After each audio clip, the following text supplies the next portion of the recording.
I love doing these kinds of events in Washington, D.C., is that the crowd that shows up is the crowd that either writes the policy or at least thinks they write the policy. But I think I have some real people who write the policy in here earlier. So let's give them a call to action. So like when they go back to their offices, when they go back and talk to their bosses, their members up on the Hill, like what should they take away from this conversation so they can get ahead of this problem? Well, I would say that industry, along with the utilities, along with the government, have to come up with a short-term, mid-term, and long-term plan. This whole congruency challenge, like you said, we can't wait to 2030.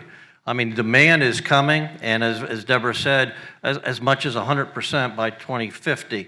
And I really believe that in the next few years, the supply is not going to keep up with the demand.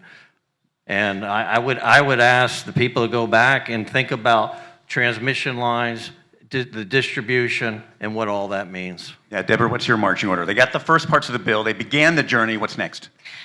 So, in my view, we need a whole of government approach. We just heard from MESC. That's a really, they're playing a really important role here.